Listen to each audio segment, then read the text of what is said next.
Everyone talks about the best decks, and everybody also talks about what new card is absolutely broken. But none of that is what actually separates the infinite players from those who are still trying to get there.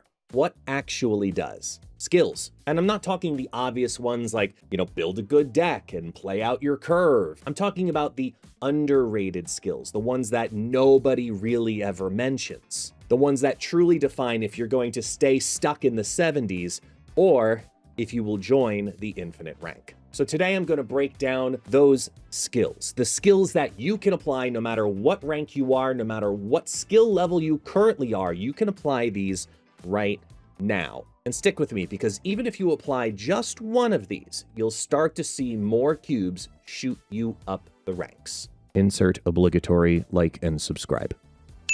But this video could not come to be if it were not for the collaboration with Snap.fan. I want to say thank you so much to Snap.fan for sponsoring today's video, because you're going to be able to go over to their site and take a look at the article by Skosko, who's also inputting even further tips. So not everything is going to be found here. It's a nice duality between the two of us. And if you want to know more, take a look at the link down in the description and go support our friends over at Snap.fan, one of the #1 resources for anything and everything Marvel Snap. Let's start with skill number 1, sequencing plays. We're going to start there because it means the order in which you're playing your cards. Now, why does that actually matter? Because it kind of seems like common sense. I'll give you an example. Something as valuable as an Angela, a very accessible card and getting more and more popular nowadays once again and re-rising. If you have a 1-drop, it makes total sense to fill the curve and immediately play it on turn 1. Even if it's an Iceman, start interfering with the hand. However, you are missing out on 2 power by doing that. So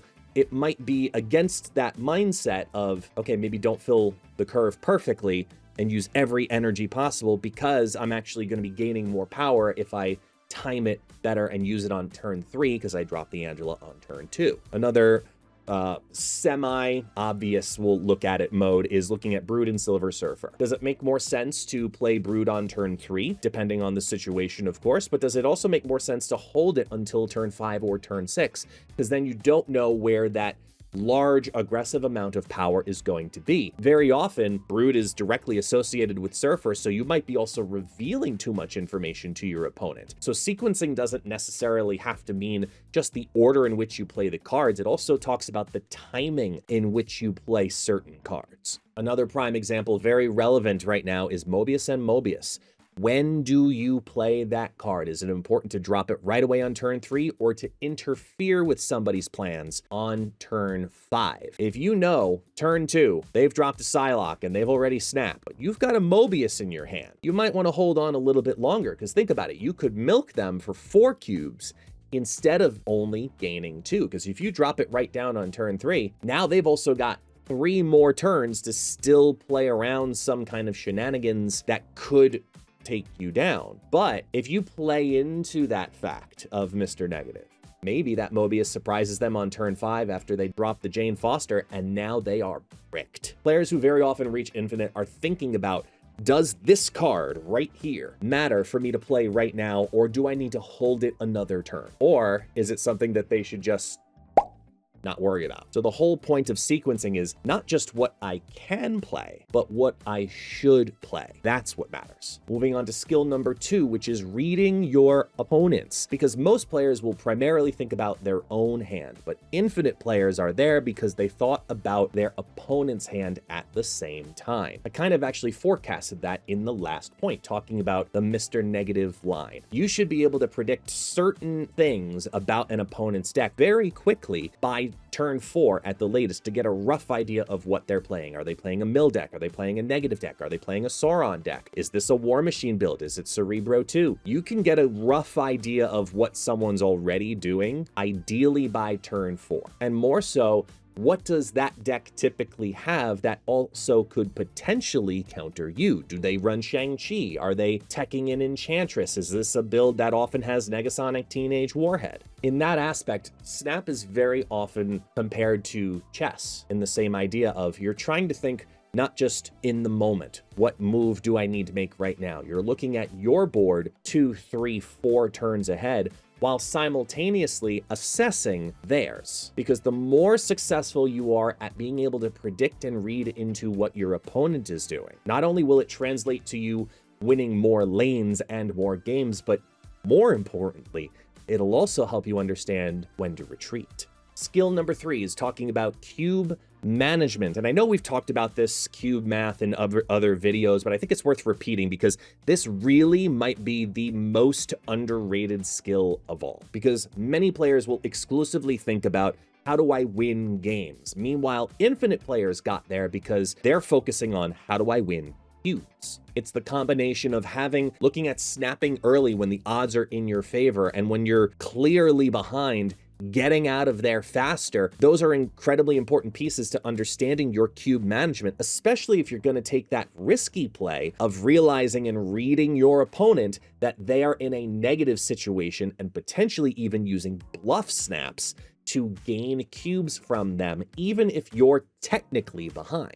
Now, I know that's a little bit more advanced and it's a very difficult thing, but if you know how to read your opponents, you'll be able to use your cubes more effectively and then use them in points of power. So remember, it's not about having a positive win rate. Some of the better cube climbing decks are ones that have 50% win rates or 45% win rates even, and they're still accelerating in the higher cube gains. But if you keep that balance of knowing, yes, the goal is to win games only this much and win cubes this much, you're going to start climbing the ladder in a much more consistent way. Cube management is your best friend. Skill number 4, and one that I still personally struggle with the most, is emotional control. Look, tilt is real. We're human. It's going to get to us at times. You get one bad location, one unlucky top deck, or they get one really lucky top deck, and then you're just sitting there like, I need to make up these cubes. I'm snapping recklessly now. Maybe you're just refusing to retreat because you're mad. But when you take a step back and remember that every loss is just variance and it's not personal, it's a lot easier to remember to step away if you start to feel that tilt climb up. Again, we're human beings. We're going to have those emotions. We're going to be upset. And it's honestly anticipated in this game. RNG is a very regular, present thing. You can only mitigate it so much. So you're going to have 8 cube losses when you were 90% in the favor. But if you can recognize that moment where you're about to make an irrational decision based on emotion and not based on the board state, all of a sudden, you realize you're helping your cubes. Because remember, without emotional control, any of the other points I talked about, they're irrelevant because you need to be able to have that control over those 3 points. Without it, your sequencing is going to slip. You're going to get sloppy on your reads. Cube management just goes out the window. And then you're sitting there in a negative cube rate. So if you master nothing else from this video, don't let your emotions dictate your cubes. But once again, go check out what Skosko also wrote over on snap.fan talking about these skills. Specifically because, look, I've gotten to know him really well over the last couple of months. He was even a part of our team for the Golden Gauntlet for the second qualifier. He's got an article on that as well from his behind the scenes point of view. But those skills are incredibly important, and don't just take my word from it. Also take his. Take a look at snap.fan, link down below. Transition effect. So then lastly, number 5, balance. Because sometimes there are going to be moments where your cube management is more important than your read. Sometimes it's irrelevant based on the locations. Whatever you think they have, you realize, I'm not in a winning location situation. I need to just retreat. When you get that proper sequencing, sure, you're going to have stronger plays. Or reading those opponents, yeah, it'll help you to avoid some of those traps and pitfalls. And like I said, the cube management's going to help you climb even in the moments when you do straight up lose rather than retreat. And if you can have just enough emotional control to keep you motivated to continue to move forward and then balance that into controlling the other 3 again, it creates this circular effect, a cyclical rhythm for yourself of, okay, what do I have to think about to continue gaming with a positive cube rate right now? Remember that these 5 things balanced properly, which is why it's last, is what will honestly keep you climbing no matter what you have in your collection. It's not about having the best or newest Series 5 card. It's not about having the perfectly balanced deck. These are live decisions that you have to make as a player. They are skills that you can balance and you can practice right now, no matter what collection you've got. So remember this.